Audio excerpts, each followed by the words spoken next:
Assalamualaikum warahmatullahi wabarakatuh. Welcome to my channel, Hermawan Haryati, channel yang berbagi seputar dunia pendidikan dan pariwisata. Mudah-mudahan apa yang saya share bermanfaat bagi kita semua. Buat kawan-kawan yang baru bergabung, mohon keikhlasannya untuk tekan like, comment, and subscribe. Terima kasih. Apa kabar Bapak Ibu Guru hebat seluruh Indonesia, serta kawan-kawanku subscriber dimanapun berada? Mudah-mudahan selalu dalam keadaan sehat walafiat. Pada kesempatan kali ini saya akan kembali melanjutkan pembahasan soal-soal UP PPG Guru Pendidikan Agama Islam. Silahkan disimak dari nomor 101 sampai 110. Mudah-mudahan bermanfaat bagi Bapak Ibu yang sedang mengikuti program pendidikan profesi guru. Langsung saja kita mulai. Soal nomor 101. Faktor kemajuan peradaban dinasti Bani Abbasiyah di bidang sosiografi adalah A. Meningkatnya kemakmuran umat Islam. B. Luasnya wilayah kekuasaan Islam menyebabkan banyak orang Romawi dan Persia yang masuk Islam dan kemudian menjadi Muslim yang taat. C. Terjadinya asimilasi antara bangsa Arab dengan bangsa-bangsa lain yang lebih dahulu mengalami perkembangan dalam bidang ilmu pengetahuan dan gerakan penerjemahan buku filsafat. D. Jawaban A, B, dan C benar. Jadi jawaban yang benar adalah D, karena poin A, B, dan C ini merupakan faktor kemajuan peradaban dinasti Bani Abbasiyah di bidang sosiografi. Lanjut soal nomor 102. Pada masa Abbasiyah, khalifah yang berhasil mewujudkan keamanan, kedamaian, serta kesejahteraan rakyat, mendirikan Baitul Hikmah, membangun Majelis Al-Muzakarah adalah A. Khalifah Muhammad bin Mansur Al-Mahdi, B. Khalifah Al-Ma'mun, C. Khalifah Harun Ar-Rasyid, D. Khalifah Al-Amin. Jawaban yang benar adalah B, yaitu Khalifah Al-Ma'mun. Jadi di masa beliaulah, dinasti Abbasiyah mencapai masa keemasan atau kejayaan. Lanjut soal nomor 103.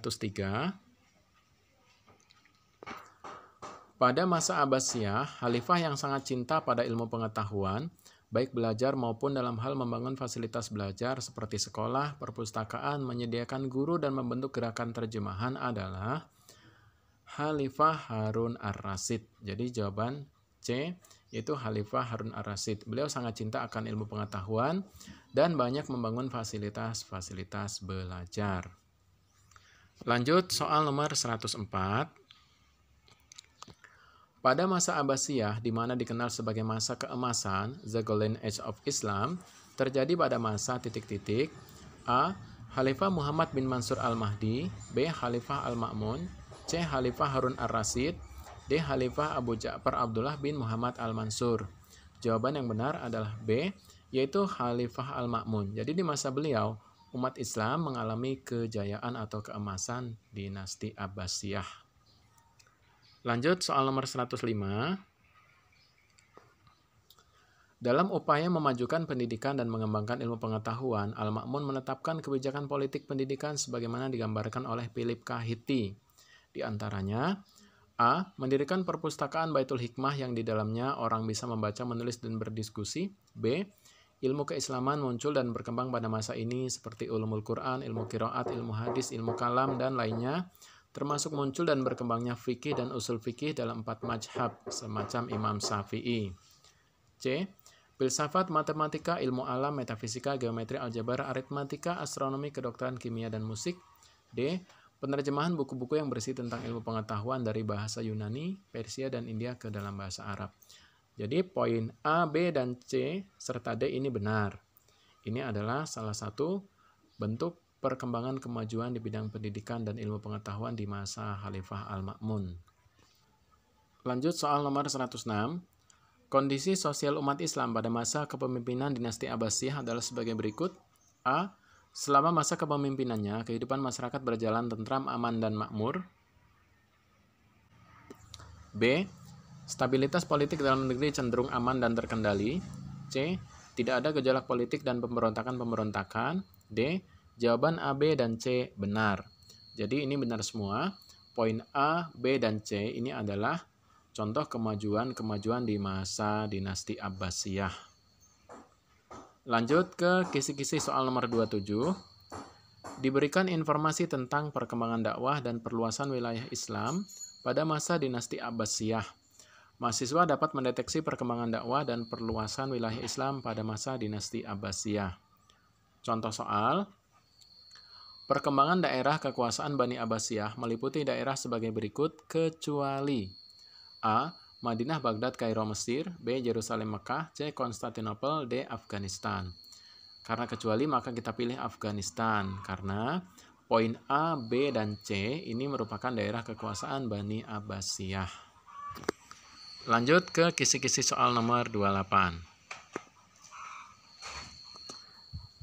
Disajikan data dan informasi sejarah masuknya Islam di Nusantara, mahasiswa mampu mengidentifikasikan dengan tepat jalur masuknya Islam di wilayah Nusantara. 108. Menurut Snowhorgronje, bahwa Islam di Indonesia berasal dari Gujarat, India, dengan alasan di bawah ini, kecuali A.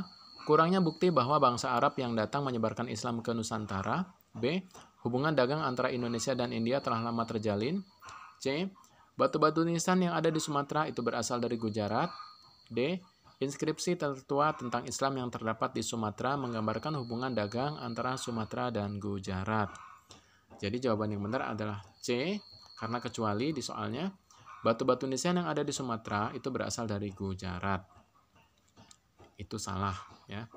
Karena poin A, B, dan D ini adalah alasan bahwa Islam itu berasal dari Gujarat, India. Karena kecuali, maka kita pilih C. Lanjut soal nomor 109. Pendapat yang menyatakan Islam di Indonesia berasal dari Persia adalah dengan bukti-bukti berikut. A. Beberapa unsur kebudayaan Persia khususnya Syiah yang ada dalam kebudayaan Islam di Nusantara. B. Berkembangnya ajaran Syekh Siti Jenar dengan ajarannya Manunggaling Kawula Gusti sama dengan ajaran Al-Halaj Persia Wahdatul Wujud. C. Jawaban A, B, dan D benar. D. Cara mengajarkan baca Al-Quran dengan sistem mengeja huruf Arab terutama tanda-tanda bunyi harokat. Jadi jawaban yang benar adalah C. Karena poin A, B, dan D ini adalah alasan-alasan yang menyatakan bahwa Islam berasal dari Persia. Lanjut soal nomor 110. Teori Persia ini menyatakan bahwa Islam yang datang ke Nusantara ini berasal dari Persia, bukan dari India dan Arab. Teori ini didasarkan alasan A. Adanya beberapa unsur kebudayaan Persia khususnya Syiah yang ada dalam kebudayaan Islam di Nusantara. B. Penggunaan istilah bahasa Persia dalam sistem mengeja huruf Arab, terutama untuk tanda-tanda bunyi harokat dalam pengajaran Al-Quran. C. Peringatan Asyura tanggal atau 10 Muharram sebagai salah satu hari yang diperingati oleh kaum Syiah, yakni hari wafatnya Husain bin Abi Thalib di Padang Karbala. D. Jawaban A, B, dan C benar. Jadi untuk jawaban yang benar adalah D, karena poin A, B, dan C ini adalah teori yang menyatakan Islam datang ke Nusantara berasal dari Persia.